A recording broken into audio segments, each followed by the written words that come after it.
Assalamualaikum warahmatullahi taala wabarakatuh. Selamat pagi anak-anakku. Kembali lagi bersama Pak Ade Eka Pradana. Di pagi ini kita akan belajar tentang mata pelajaran Aswaja Ahli Sunnah wal Jamaah ya. Di sini langsung saja ke materi pertama. Untuk pertemuan pertama kita akan membahas tentang perkembangan Islam di Nusantara ya. Masuknya Islam ke Nusantara sama saja. Kenapa kita menggunakan kata Nusantara? Karena kata Indonesia itu lebih tepat ketika kita memakai sesudah 1945. Sebelum 1945 biasa disebut Nusantara seperti itu. Sebetulnya Islam masuk dalam Nusantara itu bukan dalam abad ke-14 atau 13 yang kita ketahui ya menurut teori Gujarat.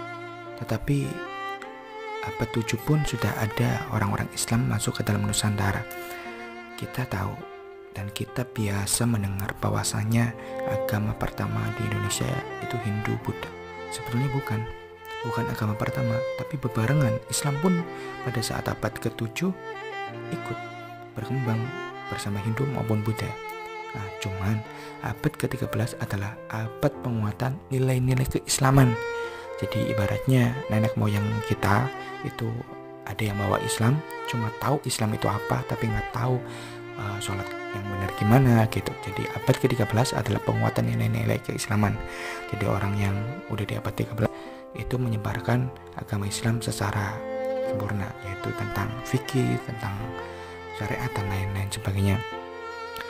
Pada abad 12-14an ya, ada Sultan Turki mengirimkan ulama-ulama nih.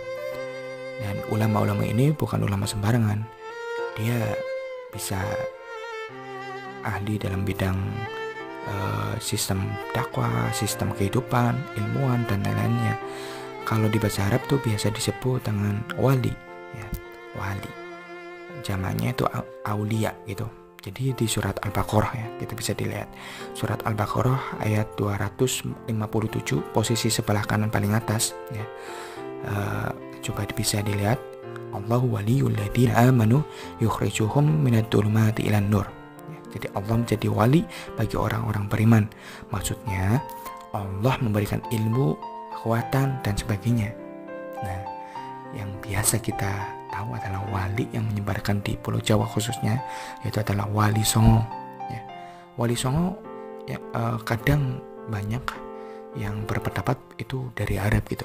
Sebetulnya enggak. Wali Songo itu bermacam-macam pada generasi pertama ya, maksudnya karena Wali Songo itu ada beberapa generasi. Kalau generasi pertama itu bukan cuma dari Arab, dari Palestina dan dari negara-negara lain pun ada gitu.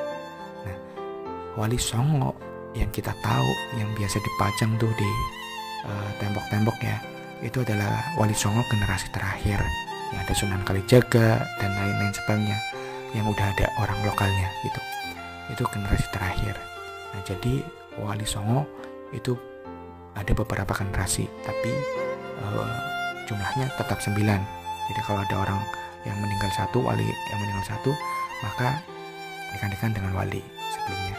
Nah, kita bicara Wali Songo, Pak Ade akan memberikan tugas kepada kalian buat mencatat nama-nama Wali Songo beserta nama asli dari Wali Songo itu ya. Terus kalau bisa tanggal lahir dan tanggal wafatnya, dan beliau berdakwah di mana ya, seperti itu tugasnya. Jadi 9 wali, tulis nama-namanya, terus nama aslinya, terus tanggal kelahiran atau wafatnya boleh ya. Habis itu beliau berdakwah di mana, seperti itu ya. Jadi gampang sedikit ya, sedikit saja itu tugasnya. Oke, begitu saja dari Pak Ade Eka Pradana. Untuk materi selanjutnya akan sampaikan lewat WhatsApp lagi. Ya udah. Wassalamualaikum warahmatullahi wabarakatuh.